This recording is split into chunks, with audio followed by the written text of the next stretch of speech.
still choose to ignore this, and they still employ native speakers only. So they must have a very good reason why they're doing that. And I've talked to many school directors, and I've talked to many teachers, online and face-to-face. And if you ask them, this is what they'll tell you. Right? I mean, it's been repeated so many times over and over again. Students prefer native speakers that we've stopped even questioning it. We accept it as given, that this is definitely true. All students, or the vast majority of them, prefers any native speaker to any non-native speaker. Regardless of anything else, be it qualifications, experience, a student will always choose a native speaker. And we take it for granted.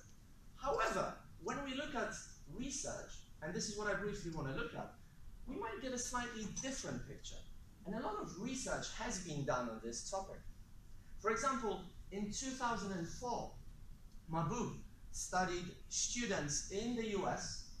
So you might think that if a student goes to the US or to the UK, they'd be even more inclined to want a native speaker, right?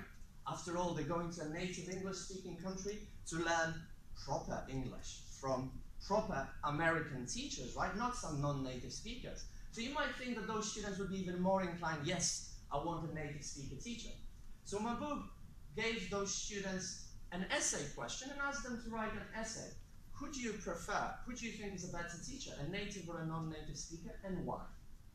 Interestingly, in that essay, students gave 69 positive comments to non-native speakers, as opposed to 29 to native speakers.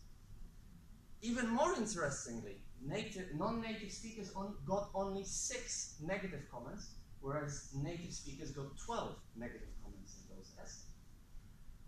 A different study, but in the same context, also in the US in 2006, Musu surveyed hundreds of students who spoke all sorts of different first languages. And it turned out that 87% of those students thought that the non-native speaker that was teaching them was a good teacher. 79% of those students would recommend that non-native speaker teacher to their friends. Right? Also, what is coming out of research is that students actually prefer to be taught by both native and non-native speaker teachers. For example, in Spain, 70% of the students surveyed in the Basque country said that they would ideally want to have classes with native and non-native speakers at different times and in different courses. In Hungary, that figure was even higher. 84% of students said that. And in Poland, higher still. 95% of the students surveyed in a public school in Poland said that they would like to have classes with both native and non-native speaker teachers. And also, what is also important, another very interesting study from last year done by Aslan and Thompson.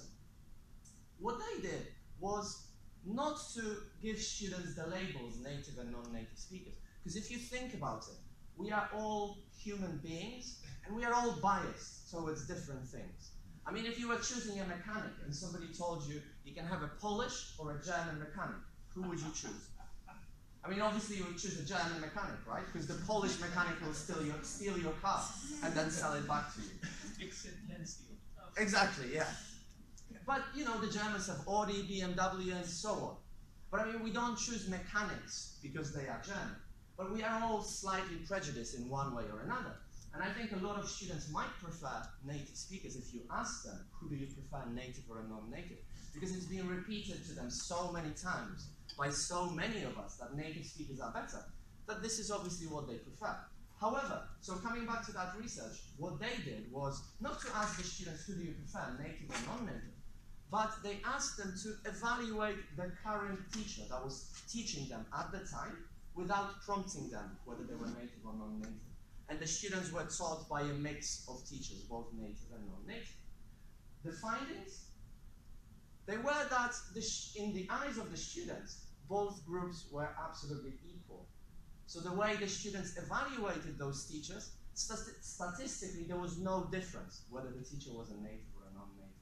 So ultimately, and that's coming from a compulsive language learner like myself, ultimately I think what students want is good teachers.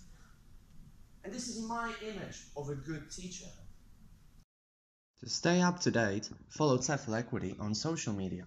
We're on Twitter at TEFL Equity, on Google+, on YouTube, and on Facebook. You can also visit the website for free resources such as lesson plans, webinars, and blog posts. And you can also support the campaign for equal professional and employment opportunities for native and non-native speaking teachers.